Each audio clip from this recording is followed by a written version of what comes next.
Okay, next अपन discuss करते हैं mustard के बारे में कि मस्टर्ड भी आपका एक काफ़ी इम्पोर्टेंट ऑयल ईल्डिंग क्रॉप के रूप में राजस्थान में खेती होती है। सिलेबस वाइज भी बहुत इंपॉर्टेंट चीज़ होती है। देखो, ब्रेसिकेसी से बिलोंग करते हैं जितने भी ब्रेसिका स्पीसीज हैं, है ना। मस्टर्ड जो सरसों अपन नॉर्मली जिसको बोलते हैं, ये एक जनरल टर्म है। थोड़ा सा हम आगे जाएंगे तो समझेंगे कि इसमें कैसे कैसे आपको ध्यान देना है। बट एक बार के लिए जो भी मस्टर्ड स्पीसीज है, ब्रेसिका स्पीसीज है, ब्रेसिकेसी से बिलोंग करते हैं। ऑयल यील्डिंग स्पीसीज के रूप में हम इनकी खेती करते हैं। अब देखो, काफ़ी इम्पोर्टेंट चीज़ तो हमारी फैसले यही मिल रही है आपको कि आपको थोड़ा सा नोमेनक्लेचर इसका पता होना चाहिए। जैसे एक तो होता है ब्राउन सरसों, एक होता है येलो सरसों, और एक होता है टोरिया। तो ब्राउन सरसों, येलो सरसों और टोरिया, इन तीनों को मिलाकर के बोलते हैं रैप, या कई बार इनको बोलते हैं रैप सीड।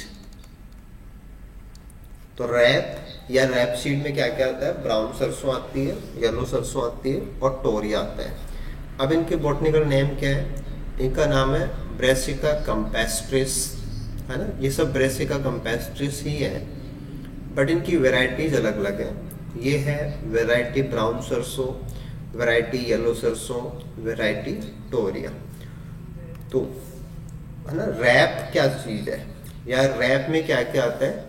तो वेराइटी ब्राउन सरसों, वेराइटी येलो सरसों एंड वेराइटी टोरिया, है ना। इन सब के नाम ब्रेसिका कैम्पेस्ट्रिस हैं, बट ये एक्चुअल में क्या है? रैप है। रैप सीड के नाम से इनको जाना जाता है। अब इसके बाद में मतलब आता है सेकंड, दिस इज राई। इसका नाम होता है ब्रेसिका जुन्सिया, ठीक है ना। जो रैप है उसमें तीन वैरायटीज है, ब्राउन सरसों, येलो सरसों एंड टोरिया। राई है, उसका नाम है ब्रेसिका जुन्सिया। अब इसके बाद में ब्लैक या जो ट्रू मस्टर्ड है, ब्लैक मस्टर्ड, ब्लैक मस्टर्ड ज्यादा कॉमन नाम होता है, ब्लैक मस्टर्ड। तो ये है ब्रेसिका नाइग्रा। वैसे ये बनारसी राई के नाम से जानी जाती है। ऐसे आता है व्हाइट मस्टर्ड, ये ब्रेसिका अल्बा है, इसको उजली सरसों बोला जाता है। ऐसे आता है, हमारे यहाँ भी खेती होती है राजस्थान के अंदर, बिना सिंचाई के ये पौधा खड़ा हो जाता है, तारामीरा, है ना। इसको रॉकेट क्रैश भी बोलते हैं। ये ब्रेसिका नहीं है, पर इसका नाम है एरुका। ये एरुका की स्पीसीज है, वेसिकेरिया। तो ये जो थोड़ा सा मेंशन है कि रैप में क्या क्या आता है, राई क्या है, ब्लैक मस्टर्ड कौन है, व्हाइट मस्टर्ड कौन है, तारामीरा क्या है, क्योंकि ये सब बिल्कुल सेम प्लांट्स हैं और सारे ऑयल यील्डिंग के हिसाब से काम में आते हैं, है ना। ब्रेसिकेसी से ही बिलोंग करते हैं। तो काफ़ी जो हमारा कंपटीशन एग्जाम का एक सेक्शन है वो तो यहीं से बन जाता है कि हमें ये सब पता होना चाहिए। ओके, इसके बाद में हम आगे बढ़ते हैं कि इंडिया के अंदर प्रोडक्शन वाइज अगर बात की जाए तो दोनों को मिला के ना, कि जो राई है उसको अपन रियल मस्टर्ड जो होता है वो राई होता है, और रैप के अंदर हमारी, है ना, वो सरसों की तीनों वैरायटीज आ जाएंगी। तो रैप और मस्टर्ड दोनों को मिला करके, है ना, मतलब पूरा कलेक्टिवली सबसे बड़ा जो प्रोडक्शन है वो राजस्थान का है। इसलिए थोड़ा सा ये चीज़ आपके लिए इम्पोर्टेंट हो जाती है, ठीक है। इसके बाद में यूपी का नंबर है, हरियाणा का नंबर है, मध्य प्रदेश का नंबर है। प्लांट के कुछ कैरेक्टर्स हैं जो क्वेश्चनेबल हैं, मे भी कोई बात आपसे पूछी जा सकती है, उसमें आप देख लीजिए कि सरसों की जो पत्तियां होती हैं वो होने को तो सिंपल पत्तियां होती हैं, लेकिन उनकी जो सैप है वो वीणाकार होती है। तो ऐसी सैप के लिए एक वर्ड आता है लैरिएट। तो सरसों की पत्तियां वो लैरिएट प्रकार की होती है। सरसों का जो पूरा पौधा है वो चिकना होता है ना, उसका तना, टहनियाँ, उन सब के ऊपर एक चिकनाई वाली परत जमी रहती है, उसको ब्लूम बोला जाता है। तो सरसों का पूरा पौधा जो है वो चिकनाई के साथ होता है, तो उस चिकनाई के लिए जो वर्ड है उसको अपन बोलते हैं ब्लूम।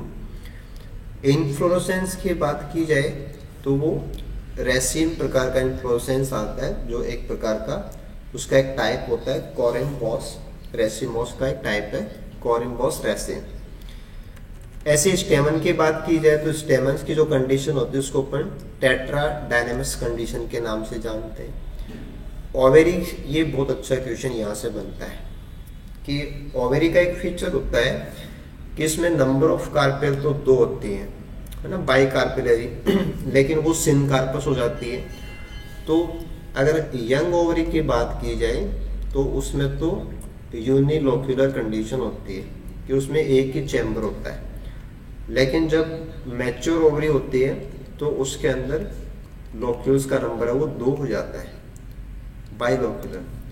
तो यूनिलोक्यूलर कंडीशन बाइलोक्यूलर कंडीशन में कन्वर्ट हो जाती है। क्यों हो जाती है? क्योंकि वहाँ पे एक खास प्रकार की स्ट्रक्चर बनती है, उसको बोलते हैं रैपलम। तो रैपलम एक फॉल्स सेप्टम होता है, फॉल्स सेप्टम। तो जो सरसों की फलियां होती हैं उनके अंदर हमें 2 चैम्बर दिखाई देते हैं। तो 2 चैम्बर एक्चुअल में किसी सेप्टम से नहीं हुए, वो रैपलम की वजह से होते हैं। और रैपलम एक्चुअल में क्या है? फॉल्स सेप्टम है। तो एक क्वेश्चन यहीं से पूछा जाता है, रैपलम से पूछा जाता है। तो ये आपको पता होना चाहिए कि बाइकार्पेलरी सिनकार्पस होने से कंडीशन तो यूनी होती है, बट बाद में रैपलम से वो बाई में कन्वर्ट हो जाती है। ओके, इसके बाद में सीड को लेकर हम थोड़ा सा देख लेते हैं कि जो सरसों के सीड हैं वो ना वही ऑयल यील्डिंग के लिए मेनली काम आते हैं। इनमें कुछ ग्लाइकोसाइड्स प्रेजेंट होते हैं, जैसे कि सिनिग्रीन, पोटेशियम मायरोनेट। ये ग्लाइकोसाइड्स हैं जो सरसों के बीजों के अंदर पाए जाते हैं। और सरसों के बीजों के अंदर जो कंपाउंड्स हैं उनको और तोड़ने के लिए या उनके बॉन्ड्स को तोड़ने के लिए कुछ एंजाइम है, मायरोसिनेज एंजाइम का नाम होगा मायरोसिनेज एंजाइम, वो काम में आते हैं। वो इनको डेक्स्ट्रोज में कन्वर्ट कर सकते हैं कि सरसों के बीजों से डेक्स्ट्रोज बनती है, लेकिन कब बनती है? जब मायरोसिनेज एंजाइम काम करता है। अब यहाँ पे कुछ इंपॉर्टेंट चीजें आती हैं।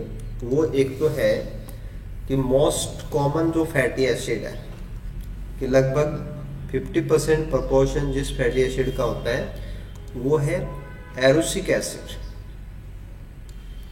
तो सरसों का जो तेल है या सरसों के जो बीज हैं उसमें सबसे ज़्यादा मात्रा में पाया जाने वाला जो फैटी एसिड है वो है एरोसिक एसिड। इसके बाद में 2 कंपाउंड और हैं, जो एक तो अपने अभी बात की थी सिनिग्रीन, और दूसरे कंपाउंड का नाम है सिनेल्बिन। ठीक है, ये भी बीजों में ही पाए जाते हैं। सिनिग्रीन का कनेक्शन तो है ब्लैक सरसों से, और सिनेल्बिन का कनेक्शन है व्हाइट सरसों से, जो एल्बा है व्हाइट, उससे। इनके बीजों के अंदर जो कंपाउंड मिलते हैं वो है एलिल आइसोथायोसाइनेट, और व्हाइट सरसों के बीजों में मिलता है एक्रिनिल आइसोथायोसाइनेट। वैसे क्वेश्चन क्या आता है कि सरसों के बीजों के अंदर जो सल्फर कंपाउंड मिलता है वो क्या है? आइसोथायोसाइनेट्स होते हैं, है ना, ये सल्फर कंटेनिंग कंपाउंड्स हैं। तो सरसों के जो कच्चा तेल है उसको जब हम काम में लेते हैं या उसको गर्म करते हैं तो जो आंखों में जलन होती है या जो फ्यूम्स क्रिएट होती हैं जिनसे आंखों में जलन होती है, वो सल्फर कंटेनिंग कंपाउंड्स है। वो है क्या? आइसोथायोसाइनेट्स होते हैं, क्योंकि ये वोलेटाइल ऑयल है। तो सरसों के तेल में जो गंध आती है ना, जो उसको गर्म करने पे जो जलन वाला जो धुआं निकलता है वो आइसोथायोसाइनेट होते हैं। लेकिन ब्लैक सरसों के अंदर ये एलिल आइसोथायोनेट है, व्हाइट सरसों के अंदर ये एक्रिनिल है। इनके जो सोर्स हैं कि ये बनते कहाँ से हैं, तो ये इनके सोर्स हैं। ये जो आइसोथायोसाइनेट कंपाउंड है वो सिनिग्रीन या सिनेल्बिन से बनते हैं, और ये दोनों ही कंपाउंड सीड्स में पाए जाते हैं, यानी कि सीड से ऑयल निकालते हैं तो ऑयल में पाए जाते हैं। तो कुकिंग से जो प्रॉब्लम होती है, कुकिंग से जुड़ा हुआ जो इश्यू है वो सिनिग्रीन और सिनेल्बिन से जुड़ता है। ओके, इसके बाद में कुछ इम्प्रूव्ड वैरायटीज आप लोग ध्यान दे सकते हैं, जैसे कि वैरायटीज के नाम है वरुण है, पूसा बोल्ड है, क्रांति है ना, दुर्गामणि है। ऐसे कुछ इम्प्रूव्ड वैरायटीज के नाम है। राजस्थान के रेफरेंस के अंदर पूसा बोल्ड यहाँ पे काम में ली जाती है, क्रांति है, पूसा कल्याणी है, और भी कुछ स्पीसीज हैं जैसे T59, HR30, PR15, बायो 902। ये कुछ वैरायटीज राजस्थान के लिए प्रॉमिसिंग वैरायटीज हैं जिनकी हम राजस्थान में खेती लेते हैं। कुछ डिजीज को आप ध्यान दे सकते हैं, जैसे सबसे कॉमन डिजीज जो आप फंजाई में भी तैयार करते हैं वो व्हाइट रस्ट डिजीज ऑफ क्रूसिफर है ना, सरसों के अंदर होने वाला श्वेत कीट रोग, एल्बुगो कैंडिडा करता है उसको, है ना, उमाइसीड का फंगस है, इसको आप सिस्टोपस कैंडिडा के नाम से भी जानते हैं। तो उमाइसीड का फंगस है वो इसको कोज करता है। ऐसे ही सरसों की जो पत्तियां हैं उनकी नीचे की सतह पे एक पाउडर जैसा मांस बनने लग जाता है, व्हाइट कलर का पाउडर मांस, उसको बोलते हैं डाउनी मिल्ड्यू। ये पैरनोस्पोरा से होता है और स्पीसीज का नाम है पैरनोस्पोरा ब्रैसिकी। ऐसे ही क्लब रूट डिजीज होती है ना, सरसों की जो जड़ें हैं वो क्लब जैसी मोटी मोटी हो जाती हैं, क्लब रूट डिजीज बोलते हैं उसको। उसका कोजल एजेंट होता है प्लाज्मोडियोफोरा ब्रैसिकी। ऐसे ही सरसों के पौधों में जो झुलसा रोग होता है ना, ब्लाइट को अपन झुलसा बोलते हैं, झुलसा रोग, उसको करता है अल्टरनेरिया, जो कि ड्यूटेरोमाइसीड का फंगस होता है, अल्टरनेरिया ब्रैसिकी। तो सरसों के पौधों में ये सारी डिजीज राजस्थान में भी होते हैं, बहुत आराम से ऑब्जर्वेबल है, कॉमनली चीज़ें होती हैं, डिजीज के हिसाब से भी आपके काम आएंगी। और एक और नाम इसमें आप जोड़ सकते हैं, वो इम्पोर्टेंट है कि सरसों के जो खेत हैं वहाँ सरसों के पौधों के साथ में एक दूसरा पौधा खड़ा रहता है जो रूट पैरासाइट होता है। तो कुछ पैरासिटिक प्लांट्स हैं जो सरसों की जड़ों से अपना भोजन लेते हैं और वो खुद भोजन नहीं बनाते, यानी कि नॉन फोटोसिंथेटिक होते हैं, वो नॉन फोटोसिंथेटिक। तो सरसों के खेतों में एज ए पैरासाइट, सरसों के पौधों पे एज ए पैरासाइट एक दूसरा पौधा खड़ा होता है जो प्रकाश संश्लेषण नहीं कर पाते और वो सरसों के पौधों से बहुत सारा न्यूट्रिशन लेते रहते हैं। उनको हम वैसे तो बोलते हैं ब्रूम रैप, ये तो जनरल नेम है उनका। पौधे का नाम जो पैरासिटिक प्लांट है उसका नाम होता है ओरोबैंकी, ना, ओरोबैंकी के स्पीसीज होते हैं। तो ओरोबैंकी, ओरोबैंकेसी, ये सब पैरासिटिक प्लांट्स हैं। तो पैरासिटिक प्लांट्स है ना, वो सरसों के साथ में एक इम्पोर्टेंट, क्योंकि सरसों की राजस्थान में जहाँ भी खेती हो वहाँ हर जगह पे एज ए पैरासाइट पूरे के पूरे खेत में पाया जाता है। तो एक अच्छा सेक्शन है कि आपको पता होना चाहिए। और अगर आप इस चीज़ को थोड़ा सा जोड़ें तो वो ये है कि सरसों के पौधे और पैरासाइट के बीच में जो कनेक्शन बनता है, उस कनेक्शन को स्टैब्लिश करने के लिए एक प्लांट हार्मोन भी काम आता है, और उस प्लांट हार्मोन का नाम है स्ट्राइगोलैक्टोन। तो स्ट्राइगोलैक्टोन जो होता है ना, स्ट्राइगोलैक्टोन सरसों के जो पौधे की जड़ें हैं उनसे निकल के जमीन में आता है, और स्ट्राइगोलैक्टोन की वजह से जो ओरोबैंकी के सीड्स हैं, ये सीड्स जर्मिनेट हो जाते हैं, यानी कि सरसों खुद अपने ऊपर पैरासाइट को जर्मिनेट कराने के लिए स्ट्राइगोलैक्टोन से वो स्रावित करता है। तो स्ट्राइगोलैक्टोन हालांकि प्लांट हार्मोन के रिलेशन में ये चीज़ आती है, बट यहाँ मैटर सरसों के ऊपर रूट पैरासाइट पौधे का मतलब है। तो रूट पैरासाइट की ग्रोथ को बढ़ाता है स्ट्राइगोलैक्टोन, जो कि एक हार्मोन है। तो ऐसे आपके कुछ पॉइंट्स हैं जो मस्टर्ड को लेके हो सकते हैं। मस्टर्ड से ये सारी चीज़ें आपको पता होनी चाहिए। सारा कुछ हमने बिल्कुल जो क्वेश्चनेबल एंगल होता है ना, कि पॉइंट टू पॉइंट बस आपके पास सटीक चीज़ें हों। आप नोट्स बना रहे हैं तो वहाँ भी आपको काफ़ी सहूलियत रहेगी कि आप बिल्कुल से पिन पॉइंट नोट्स आप अपने तैयार कर सकते हैं। Thank you so much, good luck.